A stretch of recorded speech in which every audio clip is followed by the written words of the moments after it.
Dan itu pelaku dosa itu sama dengan dia memakan racun. Apa makna makan racun? Karena dagingnya ulama itu beracun, artinya ketika kau bicarakan keburukan aib gurumu, kau bicarakan aib orang lain, apalagi dia seorang ulama, alim, maka hati-hati. Racun itu akan masuk ke dalam tubuhmu, kata para ulama, masuk ke dalam hatimu, hatimu membeku, hari ini. Apa penyebab itu semua? Bukan karena kepandaiannya saja, tetapi para ulama terdahulu meletakkan nilai adab kepada sumber dari ilmu itu sendiri, yaitu guru, ulama, di tingkat yang paling tinggi. Dr. Ahmad Syauqi itu seorang ulama dari Al-Azhar Kairo. Dia pernah menyampaikan sebuah bait syair yang luar biasa tentang kemuliaan seorang guru. Sampai beliau mengatakan, kum mu'alliman wafhid tabjila. Assalamualaikum warahmatullahi wabarakatuh. Alhamdulillah, wassalatu wassalamu ala rasulillah wa ba'd. Sahabat muslim dimanapun Anda berada, di kesempatan kali ini kita akan berbicara pada persoalan yang sangat krusial hari ini, ketika persoalan ilmu pengetahuan yang menjadi sumber kemuliaan agama maupun kebangkitan sebuah bangsa dan negara tiba-tiba harus runyam, rusak dan berantakan hanya ketika kita tidak bisa meletakkan nilai adab kita seorang murid kepada gurunya.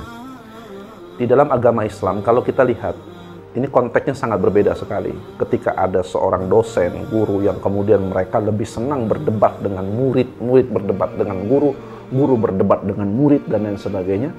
Saya pikir ini keluar daripada tradisi Islam dan sunnah nabawiyah ketika para sahabat Nabi, para tabi'in, mereka mengambil ilmu dari guru-guru mereka. Tengoklah bagaimana generasi emas di masa lalu. Ketika mereka mengambil ilmu, ilmunya itu tidak hanya dikenang oleh orang di zamannya, tetapi bisa sampai langgeng ketika orang sudah mulai hilang. Apa penyebab itu semua? Penyebab itu semua adalah keberkahan ilmu itu sendiri. Imam Nawawi rahimahullah ta'ala. Kita tahu siapa Imam Nawawi. Imam Nawawi itu penulis kitab Riyadhus Shalihin. Saya tanya, masjid di dunia hari ini, masjid mana yang tidak kenal kitab Riyadhus Shalihinnya Imam Nawawi? Semua masjid kenal. Bahkan semua masjid ada kitab-kitab Riyadhus Shalihin. Ada tahu, usia Imam Nawawi itu hanya 45 tahun dikarunia oleh Allah. 45 tahun dia wafat. Dan kitab Riyadhus Shalihin itu satu di antara kitab-kitab yang paling kecilnya Imam Nawawi. Sementara kitab-kitab yang besar seperti Syarh al-Muhadzab, kitab-kitab yang luar biasa menggemparkan di zaman itu, Imam Nawawi itu ditulis, bahkan dalam riwayat Imam Nawawi pernah menulis kitab selama 2 tahun, tidak bergeser dari tempat duduknya kecuali untuk menunaikan hak dia kepada Allah, itu sholat 5 waktu atau sholat-sholat sunnah yang lain. Selebihnya dia duduk lagi di meja, dia tulis lagi sampai dia wafat. Dia tidak pernah, bahkan aku tidak pernah selama 2 tahun ketika menyelesaikan salah satu kitab yang aku tulis untuk sekedar rebahan, kalau kita itu ya, tiduran saja nggak pernah selama 2 tahun. Itu Imam Nawawi. Maka karya-karyanya melanggeng, menyejarah hari ini, sampai hari ini. Apa penyebab itu semua? Bukan karena kepandaiannya saja, tetapi para ulama terdahulu meletakkan nilai adab kepada sumber dari ilmu itu sendiri, yaitu guru, ulama, di tingkat yang paling tinggi. Dr. Ahmad Syauqi itu seorang ulama dari Al-Azhar Kairo. Dia pernah menyampaikan sebuah bait syair yang luar biasa tentang kemuliaan seorang guru. Sampai beliau mengatakan, kum mu'alliman wafhid tabjila. Berdirilah kalian dan berikan penghargaan setinggi-tingginya kepada guru kalian. Kadal mu'allimina ayyakuna rasul. Karena hampir-hampir guru itu menjadi rasul. Masya Allah. Oleh karena itulah, kedudukan seorang guru itu sangat tinggi. Tapi masalahnya, guru itu kan manusia biasa. Dia bisa salah, tidak seperti Nabi. Dia mungkin bisa terpleset, dia mungkin bisa salah dalam berijtihad, dia mungkin bisa salah dalam berucap, dia mungkin bisa salah dalam berkata-kata, dia mungkin bisa salah dalam bergaul, dia mungkin bisa salah dalam bermuamalat.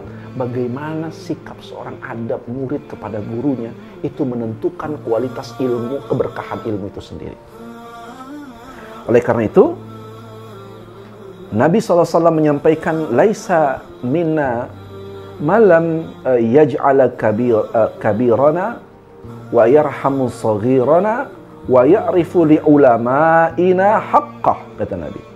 Tidak termasuk golongan kami orang yang tidak menghormati yang lebih tua dan menyayangi yang lebih muda, serta tidak mengerti hak-hak dari ulama.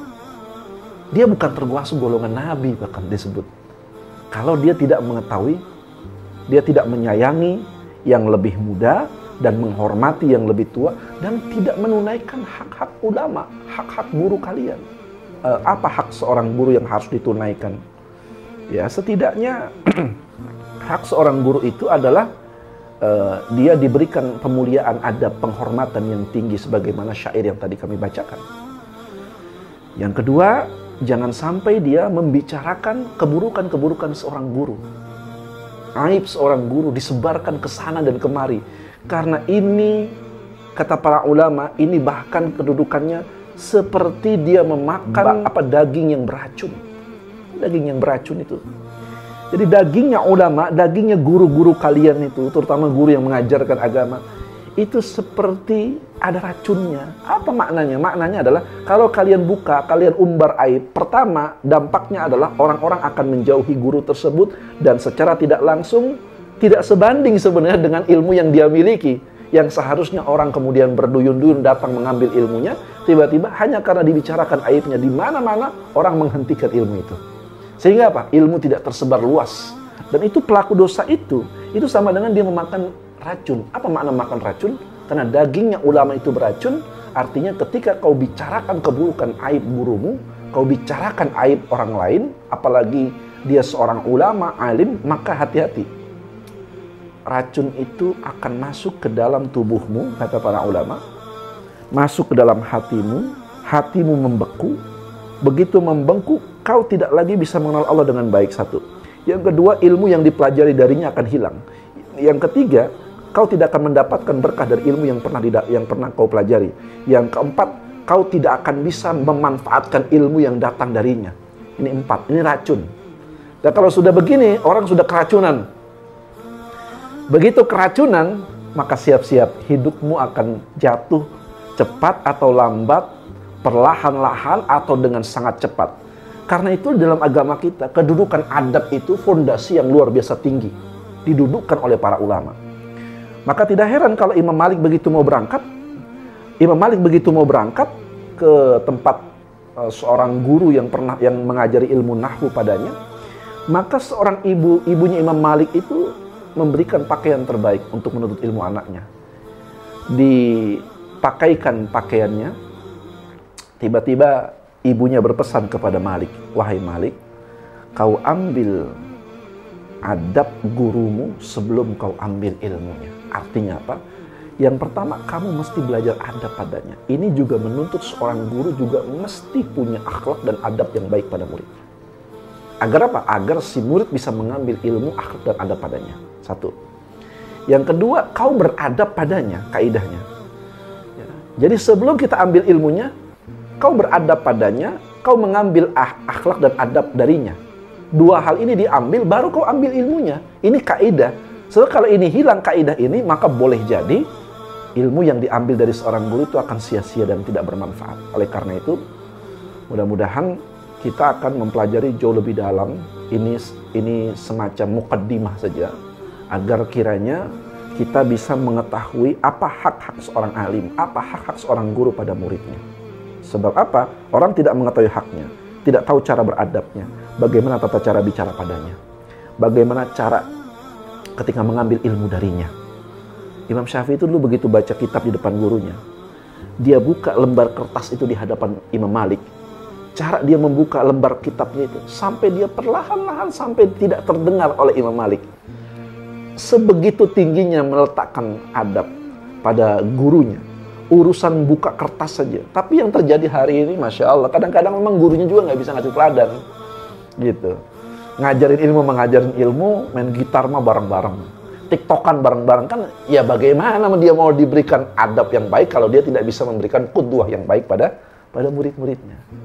Mudah-mudahan bisa bermanfaat sebagai mukaddimah awal untuk nanti insya Allah di lain waktu kita akan mengurai bagaimana bentuk adab seorang penuntut ilmu kepada gurunya.